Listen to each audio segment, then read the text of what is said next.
Salah satu prinsip dalam Islam adalah berlaku adil dan berjuang menegakkan keadilan.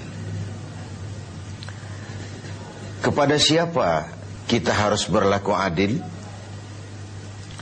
Pertama, kita harus berlaku adil kepada Allah Subhanahu wa ta'ala. Bagaimana cara berlaku adil kepada Allah? Yaitu pertama, jangan menyekutukannya dengan sesuatu pun. Dalam hidup ini ada orang yang sama sekali tidak percaya kepada Tuhan. Sebaliknya ada juga yang percaya tapi Tuhannya kelewat banyak. Yang adil dalam hal ini adalah percaya kepada Tuhan, dan Tuhan itu jangan disekutukan dengan sesuatu pun.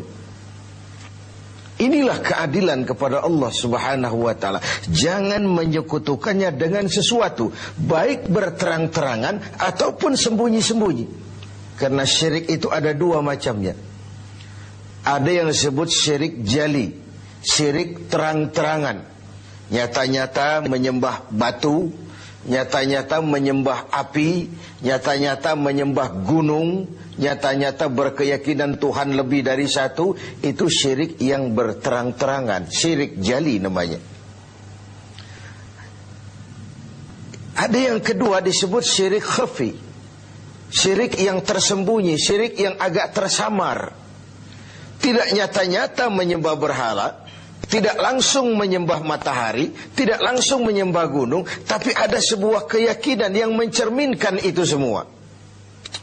Saya sejak pakai gesper ini, gesper ini, sejak saya pakai, dagangan saya jadi laris. Ini syirik yang tersembunyi. Saya sejak pakai cincin ini, usaha lancar, cincin ini. Ini sejak ada perkutut ini di rumah, objek lancar betul, perkutut. Ini pun syirik namanya, syirik yang tersembunyi. Jangan menyekutukan Allah dengan sesuatu, baik yang berterus terang maupun yang tersamar. Kemudian yang kedua, adil kepada Allah adalah tidak menyembah kecuali hanya kepadanya. Karena ketika kita berkeyakinan tidak ada Tuhan selain Allah, saya tidak akan menyembah kecuali hanya kepada Allah, dalam ucapan dan juga dalam perbuatan. Kita tahu mudah menjadi hamba Allah dalam ucapan, tapi tidak mudah membuktikannya dalam perbuatan.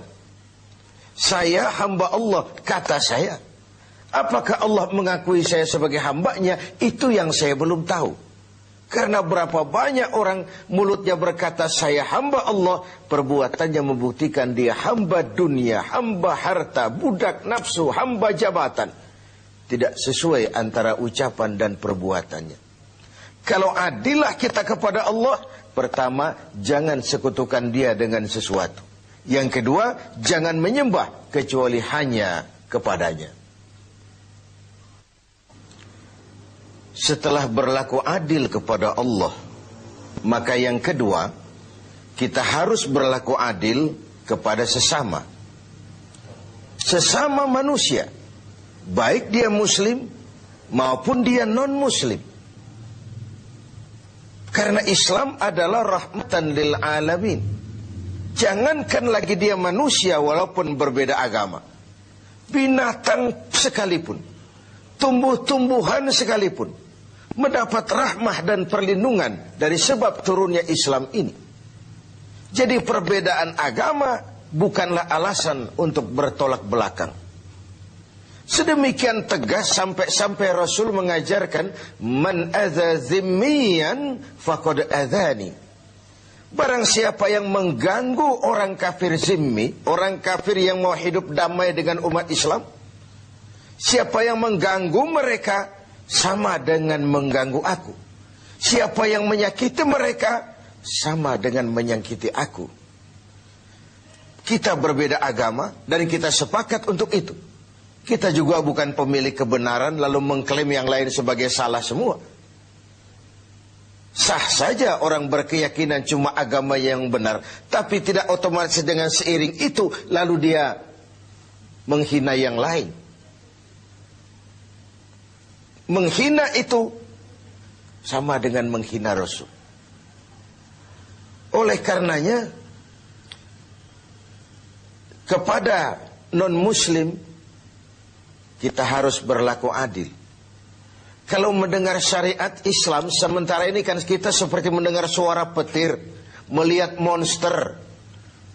Yang terbayang itu pancung, gantung, rajam, tanpa kita melihat hukum kausalnya, sebab akibatnya.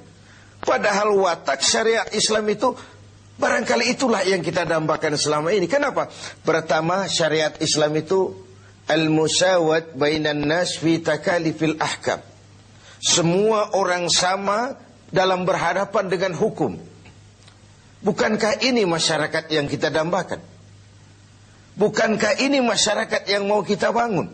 Di mana tidak ada warga negara kelas 1, di mana hukum berlaku secara sama, di mana tidak ada warga negara istimewa, di mana hukum tidak berjalan seperti pisau, tajam ke bawah tapi tumpul ke atas. Syariat Islam memandang semua sama di depan hukum. Dan sejarah membuktikan itu. Bagaimana seorang Ali bin Abi Thalib ketika menjadi khalifah, berperkara dengan seorang Nasrani, dan Imam Ali kalah di pengadilan Islam. Seorang khalifah berperkara dengan seorang Nasrani dan kalah di pengadilan Islam. Itulah syariat. Seorang gubernur, Amr bin As, kalah di pengadilan berperkara dengan seorang Yahudi. Ini semua potret bahwa di depan syariat semua orang sama dalam berhadapan dengan hukum. Yang kedua, watak syariat itu at-tadrij fit tashri'. Ada tahapan dalam melaksanakan syariah itu. Ada tahapan. Ada etapa yang harus ditempuh. Kalau tercukupi itu, terlaksanalah syariat. Mula-mula tentang minuman keras, Quran cuma memberikan warning. Minuman keras ada manfaatnya, ada bahayanya, tapi bahayanya lebih besar dari manfaatnya. Kemudian turun lagi yang kedua, la taqrabus salata wa antum sukara. Jangan dekati solat kalau kamu mabuk. Setelah kondisi sosialnya siap, masyarakat sudah tidak kaget lagi, baru turun vonis. Arak, minuman keras, judi, najis, kotor, perbuatan setan, jauhi kalau kamu mau jadi orang yang beruntung. Itu yang disebut at-tadrij. Ada tahapan. Lalu yang ketiga, taklilut takalif, adamul haraj. Menyedikitkan beban. Kalau kemampuan melaksanakan suatu perintah berkurang, tekanan perintah pun menurun. Puasa yang sedang kita kerjakan ini hanya bagi yang cukup syarat. Berkurang syarat, berkurang juga tekanan perintah. Dia sudah balik, dia berakal sehat, dia mampu berpuasa. Cukup syarat, dia wajib melaksanakan puasa. Kurang syarat, tidak wajib melaksanakan puasa.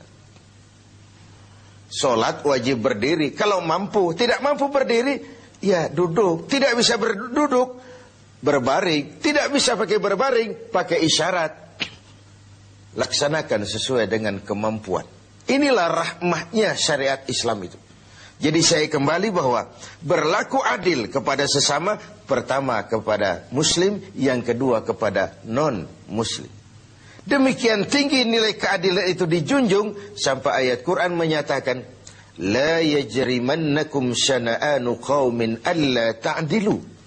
Janganlah kebencianmu kepada sekelompok orang menyebabkan kamu berlaku tidak adil. Tegakkan keadilan walaupun kepada orang yang paling kita benci. Kebencian bukan alasan untuk berlaku tidak adil. Sedemikian objektifnya perintah untuk menegakkan keadilan ini. Adil kepada sesama muslim, adil juga kepada yang non-muslim. Dan yang ketiga, kita berlaku adil kepada diri sendiri. Adil kepada Allah, adil kepada sesama, dan adil kepada diri sendiri. Tubuh kita secara keseluruhan ibarat sebuah kerajaan. Segala sesuatu di tubuh ini pun ada haknya. Mata ini ada haknya untuk tidur. Berjaga saja siang malam tidak pernah tidur-tidur, itu mengurangi hak mata dan itu zalim. Perut ini ada haknya untuk makan, untuk diisi, untuk juga beristirahat. Puasa terus-menerus tidak makan-makan, itu zalim kepada hak perut, tidak adil kepada perut. Itu sebabnya dalam Islam puasa ngableng, puasa non-stop dari pagi, sore, malam sampai ketemu pagi lagi, bukan saja tidak boleh tapi haram hukumnya. Kenapa? Bertentangan dengan fitrah manusia. Pada sisi lain kita sudah berlaku adil, tidak adil terhadap perut kita. Pemirsa TV 7 yang berbahagia, tiap hari Jumat kalau kita sholat Jumat, khatib memesankan kita tentang ini.